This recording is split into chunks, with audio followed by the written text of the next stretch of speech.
que day gën a metti ci yow. xam nga foofu nga baal ma foofu nga baal ma rek s'il te plaît. waaw nga baal ma foofu waaw nga baal ma foofu rek 2 minutes rek. 2 minutes bëri na de 30 secondes une minute waaw xam nga tax. waaw man bi dafa wax loo xamante ne yëngal na xol yi ñuy seetaan.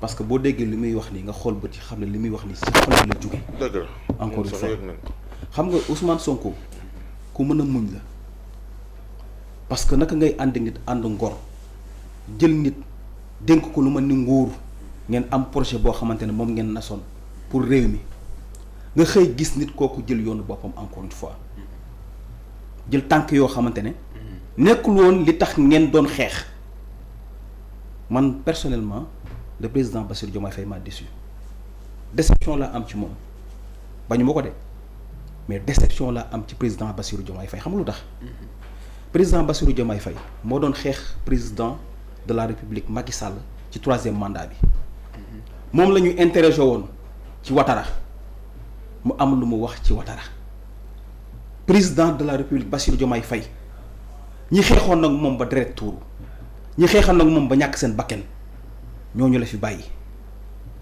muy ay doomi réew mi dem ci Ouattara ci 4e mandat ce jour-là j'ai été tellement déçu parce que je me suis dit que ne kii fàtte na la ko fal. d'accord fàtte nañ ñu ko xeexal encore une fois. d'accord parce que mënuma comprendre tey jii ce changement bi ñu gis tey jii Ousmane Sonko xam nga lu mu def mais bu ndox tuuroo an mbaax a des. wala ñu rootiwaat waaye dem naa ba xam ne kii jël na yoonu boppam. d'accord politiquement bokkuñu fu ñu jëm. waaye mais je vais l'accompagner. ànd ak moom gunge ko pour la stabilité du Sénégal. noonu la ñuy pour aussi les gens. noonu la ñuy gungee Mamy Samb su ko defee mu jox ñu la revue mais laataa boobu maître Pape Ahmadou Mbaye mu ngi ci ligne bi certainement bëgg naa àddu ci dossier bi nga xam te ne moo ñeel Aminata Touré xëy na indi ci la mu jàpp ni moo cay gis-gisam maître maa ngi lay nuyu. maa ngi lay fay Pa Ousmane. mbaa yaa ngi am jàmm. maa am jàmm bu baax di nuyu waa plateau bi yëpp. ñu ngi lay fay. ba mu def Mamy Samb. Bonjour maître Pape Ahmadou Mbaye. bu ma nuyu de bàyyi ma man de dañ naa frigo. baax na ci yow de congélateur sax lañ la war a def magum frigo. yow moment bi buñ la frigo dana doy waat de ak nga climat bi mel. alors maître yaa ngi topp dossier yi. oui Pa Ousmane. waaw agent judiciaire de l'État dossier baa nga PJF foofu la waroon dem voilà. oui parce que dafa am benn débat boo xamante ni dafa surgir en tout cas ci espace public bi. oui. ñenn ñi di wax ne dossier bi waru woon a dem ci pôle judiciaire financier. je crois que Pa Ousmane bi nga xamante ne nii rapport bi ngi épinglé ki nga xam ne moom mooy Aminata Touré elle fut véritablement présidente du conseil économique social environnemental. ouais.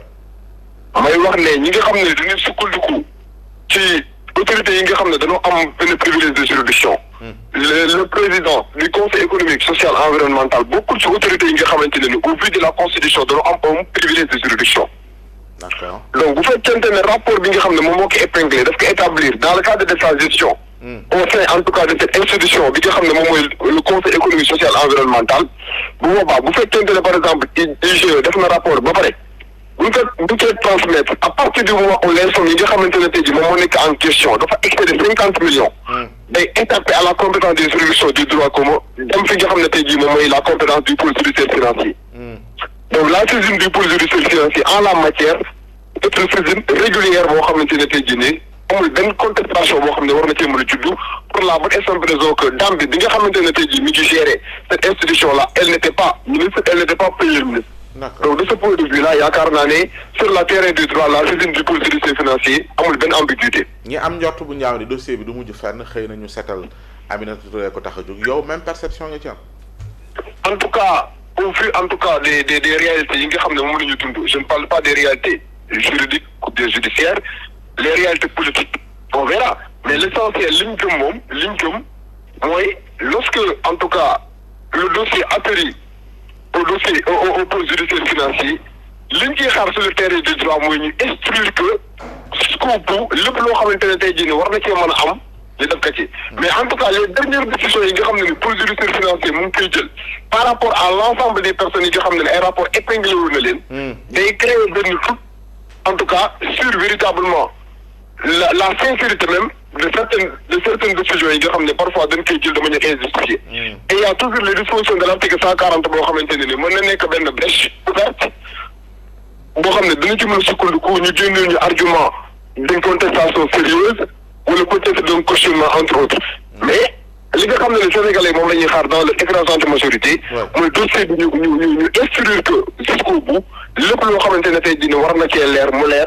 Et que si bu fekkente ne dañoo dëppale des infractions à la loi pénale yoo xamante ne nii daan bi def na que dans le cadre en tout cas de ses fonctions à la tête de cette institution là mais ñu sanctionné que à la hauteur de ses actes. Mais li nga xam ñi insinué selon laquelle dossier bi du mujj fenn mën nañoo am raison d'un côté pour la bonne et simple raison que le contexte du moment la réduction des comptes de plus en plus da ngay constater ne par exemple day dégringoler day dem vers la fin. Et à partir du moment où jël nañ ci décisions yoo xamante ne tey c'est des décisions qui ne sont pas du tout rassurantes pour la bonne et simple raison que ambition bi ñu ci amoon au départ mooy def de telle sorte que le pôle judiciaire financier nekk juridiction boo xamante ne nii dina mën a dissuader les délinquants à col blanc. Mais bu ñu constaté ne par exemple la plupart des gens yoo xam ne traîné na leen devant cette juridiction là ils ont réussi en tout cas à bénéficier des mesures d'élargissement parfois même doo comprendre les explications yi nga xam moom la ñu mettre sur la table. maanaam bu mu mujjee comme li xew démb Abbas Fall ak Bougar comprendre nga indignation Abbas. Je comprends l'indignation de Abbas Fall parce que ce Bougar là c'est comme si présentement dafa am benn licence. Il s'arrange véritablement le droit de raconter du n'importe quoi sur les institutions du pays. Et quand je parle des institutions du pays, au premier chef, peut-être le premier ministre bi nga xamante ne nii c'est une institution à préserver et ce n'est pas pour rien que am na ci benn disposition code pénal boo xamante ne day wax ne sax la personne qui exerce yenn prérogative bu chef de l'État, le code pénal du Sénégal daf koy protéger. Mais dans la situation factuelle da ngay constater ne par exemple c'est un gars qui a tendance à tenir des propos véhéments, le scrutin sur la personne du Premier ministre et pour en quelque sorte. Et j'ai l'habitude de dire à Ousmane que quand la justice pénale n'est plus dissuasive, mais ça va encourager la délinquance. Bu fekkente ne par exemple à chaque fois que nit am na sañ-sañu jël ces plateformes quelconques utiliser en tout cas des discours yoo xam ne c'est des discours véhéments inappropriés et discourtois à l'endroit du Premier ministre Ousmane Sonko ñu constaté ne par exemple la justice elle est inerte, elle ne bouge pas day jox li nga xam ne tey jii moom mooy citoyen impression que tey jii nii kat les pratiques yi nga xam ne doon ko dénoncer au temps du président Macky Sall ce sont les mêmes pratiques qui nous rattrapent.